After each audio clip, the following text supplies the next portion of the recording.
दोस्तों, आजकल प्रधानमंत्री मोदी को सुनती हूँ तो बड़ा विरोधाभास उनकी बातों में सुनाई देता है। जैसे अभी मन की बात में पिछले संडे उन्होंने कहा था कि देश में पॉजिटिव चीज़ें कितनी पसंद की जाती हैं, और हरियाणा में अपनी आखिरी रैली में उन्होंने तुष्टीकरण जैसे मुद्दों पर बात की और एक तरह से अपने वोटर्स को एक होने का एक तरह से बात की। पाकिस्तान का जिक्र कर दिया, जो कि हर चुनाव में बीजेपी वाले करते हैं। और तो और कल प्रधानमंत्री मोदी झारखंड में थे। हाँ, हरियाणा जल्दी पैकअप करके मोदी जी झारखंड पहुंच गए हैं, क्योंकि बीजेपी को उम्मीद है कि झारखंड और महाराष्ट्र में वो बेटर परफॉर्म करेगी हरियाणा से। तो झारखंड में मोदी जी ने चुनावी शंखनाद कर दिया। वहां भी घुसपैठिए जैसे शब्दों का इस्तेमाल कर रहे थे प्रधानमंत्री। दोस्तों, एक तरफ प्रधानमंत्री पर विपक्ष लगातार सांप्रदायिक सौहार्द खराब करने वाले बयान देने का आरोप लगा रहा है। प्रधानमंत्री ने कुछ इसी तरह की बयानबाजी पूरे लोकसभा चुनाव में भी की थी। और एक तरफ राहुल गांधी ने हरियाणा में प्रचार के आखिरी दिन कुछ ऐसा किया जिस पर कई लोगों को बड़ी हैरानी भी हुई। दोस्तों, हरियाणा के नूह में आज राहुल गांधी पहुंचे। आज उनकी हरियाणा में संकल्प यात्रा का आखिरी दिन है। लगातार वो सुबह से यात्रा कर रहे हैं, जनसभा को संबोधित कर रहे हैं। नूह में वहां लोगों के बीच वो थे, उन्होंने बड़े स्तर पर हरियाणा की समस्याएं उठाई। लेकिन इस बीच जो कांग्रेस के एमएलए हैं आफ्ताब आलम, उन्होंने कुछ इस तरह से जनसभा से पहले राहुल गांधी को पगड़ी बांधी।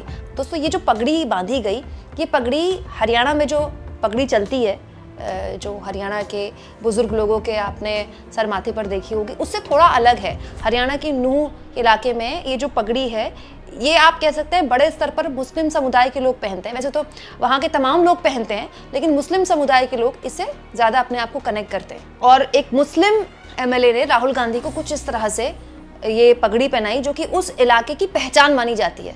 राहुल गांधी भी असहज महसूस कर सकते थे कि अरे, एक ऐसी पगड़ी जिसे अल्पसंख्यक समुदाय ज़्यादा पसंद करता है उस इलाके का, या उनका पहनने का तरीका है, वो उनका अटायर है, तो मैं क्यों पहनूं? कहीं लोग मुझे मुस्लिम परस्त ना समझें, कहीं ये ना समझे कि ये हिंदुओं से नफरत करते हैं। ऐसा कुछ नहीं राहुल गांधी ने सोचा। राहुल गांधी को पगड़ी पहनाई गई, राहुल गांधी ने पगड़ी पहन ली। ठीक वैसे ही जैसे उनको कभी गदा थमाई जाती है तो वो गदा पकड़ लेते हैं, कभी उन्हें किसी दूसरे इलाके में कोई खास परिधान पहनाया जाता है, कोई शॉल उड़ाया जाता है, कोई साफा पहनाया जाता है तो वो भी पहन लेते हैं। वैसे ही राहुल गांधी ने यहाँ पर पगड़ी पहनी, जिसका अपने आप में बहुत सांस्कृतिक तौर पर, कल्चरली बहुत बड़ा महत्व है इस इलाके में। और ये इस बात की बानगी है दोस्तों कि जहां प्रधानमंत्री पर विपक्ष लगातार सांप्रदायिक माहौल खराब करने के आरोप लगा रहा है, वहीं राहुल गांधी सांप्रदायिक सौहार्द बढ़ाने का कम से कम संदेश देने का तो प्रयास कर ही रहे हैं मंच से। इसके अलावा अपनी इस रैली में जबरदस्त तरीके से हरियाणा के मुद्दे उठाते हुए मोदी सरकार की आलोचना की राहुल गांधी ने। भाई और बहनों, ये जो चुनाव है, लड़ाई इसकी हो रही है। ये देखिए, जो भी हिंदुस्तान के गरीब लोगों को मिला है, किसानों को, गरीब लोगों को, मजदूरों को इस किताब ने दिया है। और ये आपका संविधान है, ये हिंदुस्तान के हर नागरिक का संविधान है, और ये आपकी रक्षा करता है।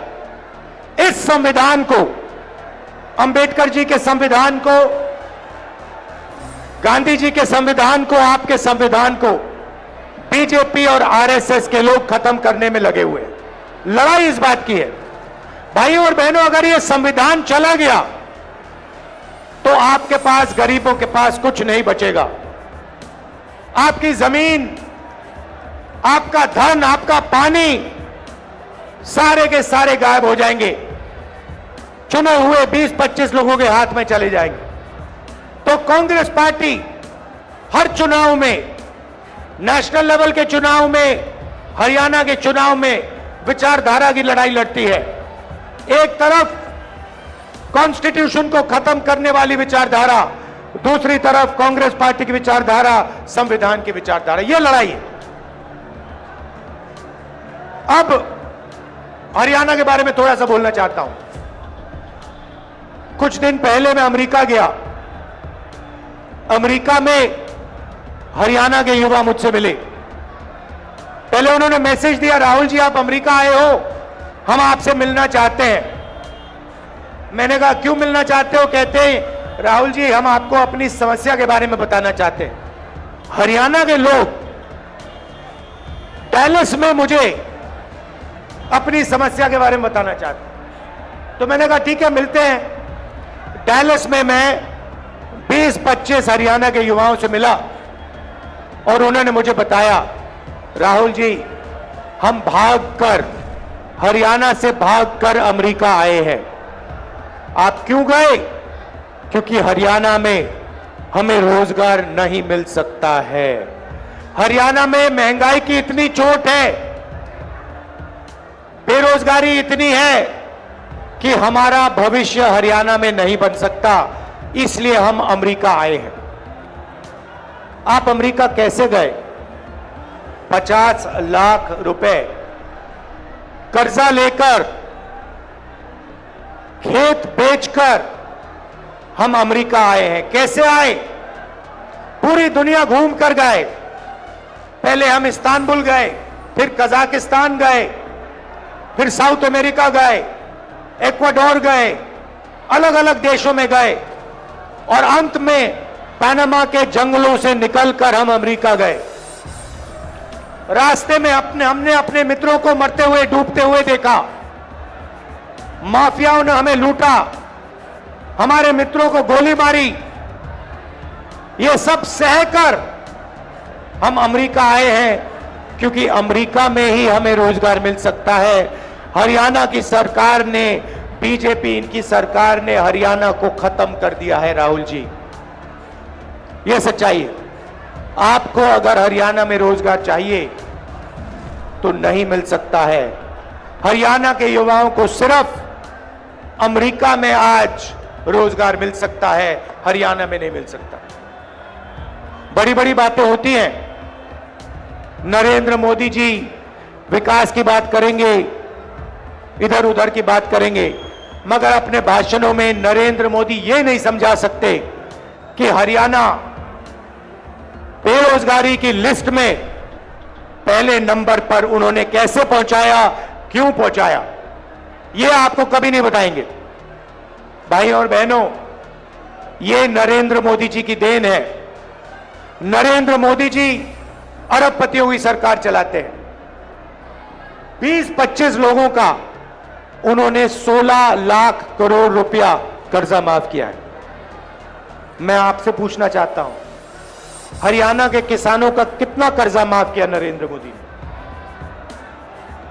मजदूरों का कितना कर्जा माफ किया? गरीबों का कितना कर्जा माफ किया? नहीं। किसानों के लिए 3 काले कानून लाए। जमीन छीन लेते हैं, हम जमीन अधिग्रहण बिल लाए, उसको रद्द किया, आपका जो है वो छीन जाते हैं और पूरा का पूरा फायदा 15-20 अरबपतियों को देते हैं। अमेरिका में युवाओं ने मुझे बताया, राहुल जी जब आप वापस जाएंगे आप हमारे परिवारों से मिलिए, जाके हमारे परिवारों को बताइए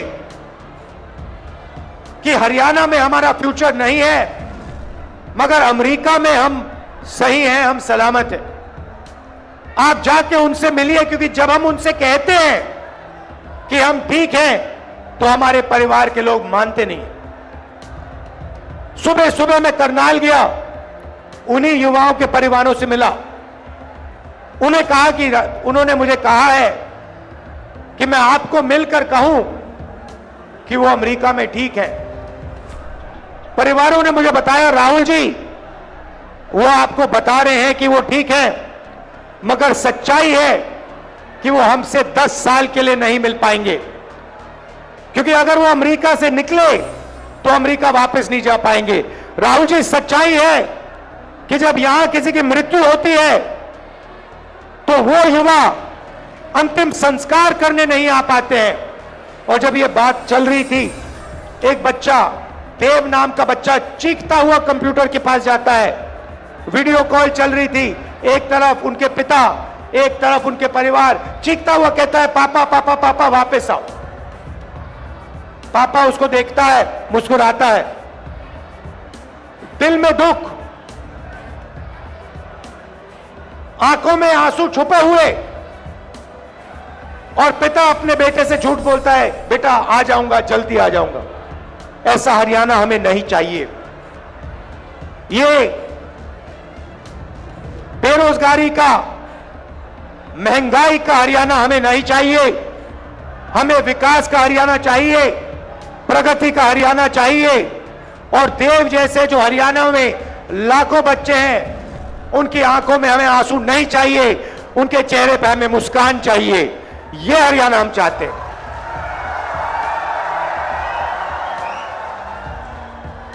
तो हो क्या रहा है भाइयों और बहनों? आपका धन आपके जेबों में से निकाला जा रहा है। पेट्रोल के दाम बढ़ते हैं, गैस सिलेंडर के दाम बढ़ते हैं, शिक्षा प्राइवेटाइज हो गई है, उसमें आप लाखों रुपए देते हो। स्वास्थ्य के लिए आपको ऑपरेशन की जरूरत पड़ती है, आपको लाखों रुपए देने पड़ते हैं। जितनी जीएसटी आप देते हो, उतनी ही जीएसटी अंबानी देता है, अदानी देता है। यह हिंदुस्तान की सच्चाई है। गरीब लोगों के जेब में से पैसा निकलता है, अमीर लोगों के जेब में जाता है, और आपके जेब में पैसा नहीं आता है।